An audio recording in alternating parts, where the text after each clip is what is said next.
I really don't care what happens to her at all. I don't care. Everybody they tiptoe around with this social media, but what y'all don't get is that it be real consequence for y'all little flexes, y'all quick flexes for $300 that you need. It be consequence. You won't believe what just came out. Iman has officially filed for full custody of her children. And the reason behind her decision is far more serious than anyone expected. She's not saying Aaron is just a bad influence. She's calling his behavior dangerous, plain and simple. This isn't just a regular fight between two exes. It's quickly becoming a heartbreaking battle for the children's future, safety, and even their emotional well-being. It's deeper than just disagreements. It's about survival. To truly understand what's going on, we have to go back. Because once upon a time, things between Iman and Aaron weren't this bad. In fact, when they first got together, people were celebrating them as the perfect couple. Iman was quiet, calm, and private. She didn't talk much but carried herself with grace. Aaron, on the other hand, was loud, full of energy, and always the center of attention. It felt like they balanced each other out, like two opposite energies working together in harmony. People said they were proof that opposites attract. They got married pretty fast, so fast it caught some people off guard, but they looked happy. So everyone supported them. Soon after, the kids came, and from the outside, it looked like they had it all. Cute family photos, smiling vacation selfies, and public interviews where they gushed about being soulmates. But behind all that picture-perfect content, things weren't so peaceful. Slowly, people close to them started noticing signs. Iman began posting vague and emotional quotes on social media. Things like "peace is better than attention," and "when someone shows you who they are, believe them." Posts that felt like cries for help, even if she didn't say it directly. Still, when the breakup came, it hit hard. There were no statements, no goodbye posts, no closure, just silence. And then, the rumors started. People whispered that Aaron had changed, that he was staying out late, partying, surrounding himself with the wrong kind of people. The kind of crowd that brought tension into the home, made things uncomfortable for Iman, not just for her, but for the children too. Fast forward to now, and Iman isn't just walking away, she's taking a stand. She's officially gone to court asking for full custody. That's when things turn serious. Because according to the court documents that recently leaked, Iman is accusing Aaron of being a negative, even harmful, influence in their kids' lives. She says he's exposing them to unsafe environments, unstable people, and that his parenting is more about appearances than substance. She claims his focus is on social media clout, not real, grounded fatherhood, and she didn't stop at general claims. She listed specific incidents. One time, Aaron allegedly took the kids to a party that lasted past midnight. There was alcohol, loud music, and people who had no business being around children. When Iman found out, she reportedly lost it. Another time, one of the kids came home saying things no child should ever repeat, language and behavior that made Iman feel sick. She says Aaron laughs it off,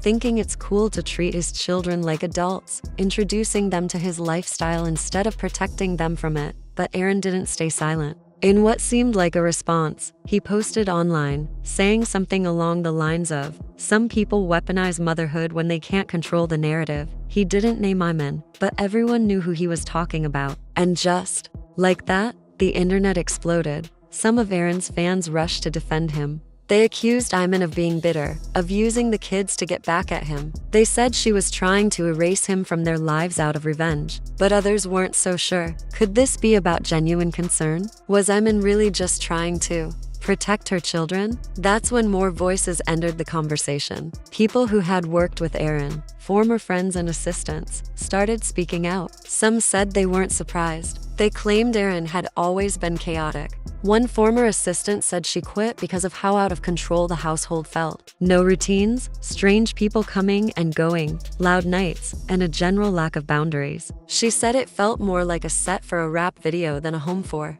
children. Others, however, still defended him. They said Aaron might be a bit wild, yes, but he's a loving father who shows up. That just because he's different doesn't make him unfit. One friend even said, he may not be perfect, but he's always there when it counts. Then, another twist. A source close to Iman claimed that the kids have changed. They've become more anxious. One of them is even seeing a therapist. This wasn't a random move. Iman's decision to go for full custody came after months of watching her children slowly shift into versions of themselves that scared her. That's what makes this fight different. It's not about ego, it's about what kind of environment the kids are growing up in. Erin's camp argues that Iman is overprotective, that she's too strict, too cautious, and doesn't let the kids enjoy life. But Iman sees it differently. She says, if protecting her kids makes her seem controlling, then so be it. She's not doing this to punish Erin, she's trying to repair the damage. She wants to raise her kids in peace, without chaos. But here's where things take a disturbing turn. In the custody filing, Iman's legal team revealed something unexpected. They claim Erin has been secretly recording conversations with the kids, possibly to use in court, or maybe even to shape the story he tells online. When Iman found out, she was heartbroken. Imagine realizing your children are being used in a legal chess match, not just as witnesses, but as weapons, emotionally and mentally. Even so, Erin still has a loyal following. His supporters argue that cancel culture is out of control, that just because a man parents differently doesn't mean he's a danger. That society expects perfection from fathers but allows mothers to make mistakes. But in this case, the central question remains, what do the kids want? They're too young to make legal decisions, but emotionally, their voices matter. According to insiders, one of the children has already started asking tough questions. Why can't we be with mom more? Why does dad get angry when we talk about certain things? Why do I feel nervous, even when nothing is happening? That's the part that stings the most. This whole situation isn't just about a courtroom. It's about the silent pain a child can feel when their world no longer feels safe. It's about the unspoken tension, the whispered fears, the tears at night when they think no one's watching. This is no longer about two people falling out of love. It's about two parents clinging to what they believe is best for their children, to people who once promised forever now fighting over what remains. And maybe, just maybe, they both believe they're right. Maybe Erin truly feels misunderstood, judged unfairly for being an unconventional father. Maybe Iman sees things that only a mother would, things that don't show up in pictures, but in her kids' eyes when they return home. There's now talk of counseling, therapy, mediation, but nothing's official yet. And as each day passes, the situation becomes more complicated. Because once the court steps in, it's no longer about what Iman or Erin believes. Judges look at patterns, stability, and facts. And from what we're hearing, Iman's case is stronger than anyone expected. Still, Erin isn't giving up. Just days ago, he posted a photo holding his son with the caption, "They can try to take him, but they'll never take our bond." The post went viral. Some called it powerful, others saw it as manipulative. Either way, the public is still divided. Team Iman, Team Erin. But honestly, the only team that matters now is the children. Because while we scroll, comment, argue, and pick sides, those kids are living through this. Every legal document, every post, every court date is shaping their childhood. It's leaving marks, some visible, some invisible. So what happens next? That's the part nobody can predict. Maybe Iman is granted full custody. Maybe Erin makes changes and surprises everyone. Or maybe, just maybe, they both decide to rise above the drama for the sake of their children. To co-parent, to heal, to move forward, not for each other, but for the kids. But if they continue down this path of fighting, hurting, and proving each other wrong, the ones who will suffer most won't be the parents, the fans, or even the lawyers. It'll be the kids, confused, scared, and caught in the middle of a storm they never asked to be part of. So I ask you, do you think Iman is right to seek full custody? Is Erin really a toxic force?